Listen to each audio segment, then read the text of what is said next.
ஆண்டவர் இயேசு கிறிஸ்துவில் எனக்கு பிரியமான சகோதர சகோதரிகளே, மாதா தொலைக்காட்சியினுடைய அன்பு நேயர்களே, தினம் ஒரு திருப்பாடல் என்னும் நிகழ்ச்சி வாயிலாக மீண்டும் உங்களை சந்திப்பதில் மிகவும் மகிழ்ச்சி அடைகிறேன்.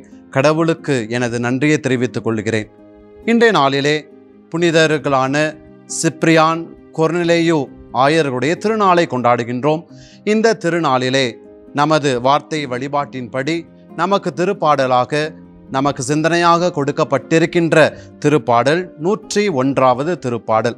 இந்த திருப்பாடலை பற்றி நாம் விவிலியத்தில் பார்த்தோம் என்று சொன்னால் அழகாக இந்த திருப்பாடலுடைய தலைப்பை நாம் பார்க்கிறோம். அதாவது அரசரின் வாக்குறுதி. நம்ம எல்லாருக்கும் தெரியும், தாவீது அரசர் வாக்குறுதியை தருகின்றார். என்ன வாக்குறுதி? தனிப்பட்ட நபர் என்ற முறையிலே, தனது சமூக வாழ்விலே ஒரு அரசர் என்ற முறையிலே மக்களை வழிநடத்துவதில் நான் உயரிய பொறுப்பில் இருக்கின்றேன். ஆகவே அந்த பொறுப்பை சரியான முறையில் இறைவனின் துணையோடு நான் வாழ்வேன் என்று சொல்லி கடவுளுக்கு தனது வாக்குறுதியை வெளிப்படுத்துகின்ற ஒரு திருப்பாடலாக இந்த 101வது திருப்பாடலானது அமைவதை நாம் பார்க்கின்றோம். அந்த வகையிலே தாவீதுடைய மனநிலையை பாருங்கள். 2வது வசனமானது அழகாக சொல்லுகின்றது, மாசற்ற வழியே நடப்பதில் நான் கருத்தாய் இருக்கிறேன். அன்புக்குரியவர்களே, திருப்பாடல் 1வது எடுத்து நாம் படித்தோம் என்று சொன்னால் நற்பேறு பெற்றவர் யார் என்று நாம் அதிலே காண்கிறோம். அதே போல இந்த திருப்பாடலில் நாம் பார்க்கின்றோம், மாசற்ற வழியே நடப்பதில் நான் கருத்தாய் இருக்கின்றேன்.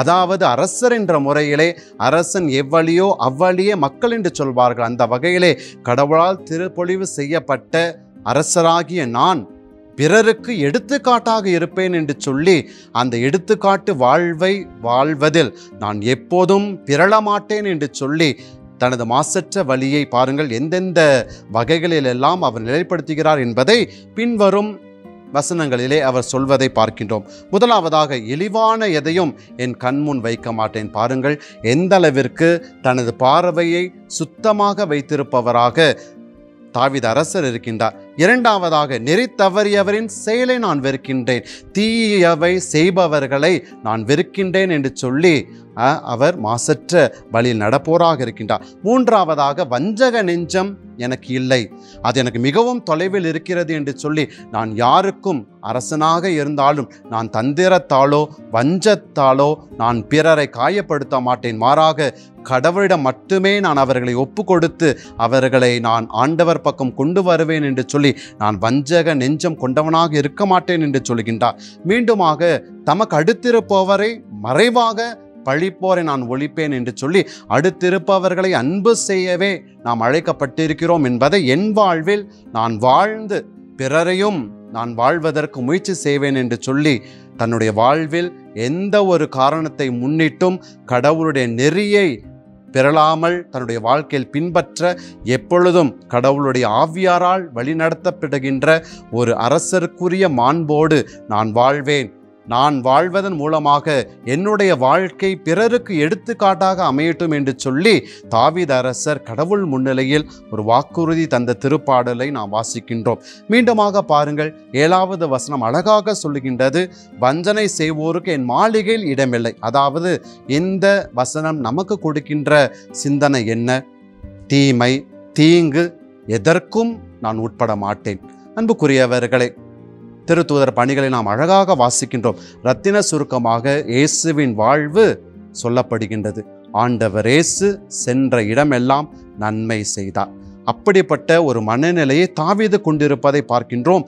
வஞ்சனை செய்வோருக்கு என் மாளிகையில் இடமில்லை, நான் தீமை செய்ய மாட்டேன், தீங்கு நடக்கவும் விட மாட்டேன், நான் வாழுகின்ற எந்த இடத்திலும் அதை நான் நிலைநிறுத்த மாட்டேன் என்று சொல்லி தீங்கை வெறுப்பவனாக, தீங்கை ஒதுக்குபவனாக நான் இருப்பேன் என்று சொல்லி அவர் இந்த திருப்பாடல் வழியாக நமக்கு 2 சிந்தனைகள் தருகின்றார். முதலாவதாக, திருமுழுக்கின் வழியாக கடவுளுடைய ஆவியாரால் அபிஷேகம் செய்யப்பட்ட நாம் தாவீதை போன்று மாசற்றவர்களாக நாம் வாழ வேண்டும், குழந்தைக்குரிய நெஞ்சத்தோடு வாழ வேண்டும். 2வதாக, தாவீதை போல நம் ஆண்டவர் இயேசு கிறிஸ்துவை போல நன்மை செய்வதிலே கருத்தாய் இருந்தோம் என்று சொன்னால் நாம் வாழ்வில் எப்படிப்பட்ட சூழ்நிலையிலும் தீமையை, தீங்கை நாம் எப்பொழுதும் நம் வாழ்வில் கொண்டிருக்க மாட்டோம் என்பதை இந்த திருப்பாடல் ஆணித்தரமாக நமக்கு வெளிப்படுத்துவதை பார்க்கின்றோம். ஆகவே இந்த திருப்பாடல் 101 நாம் படிக்கின்ற சமயங்களிலெல்லாம் நாம் மாசற்றவர்களாக வாழ, தீமையை ஒதுக்குபவர்களாக வாழ நாம் வரம் கேட்டு ஜெபிப்போமா?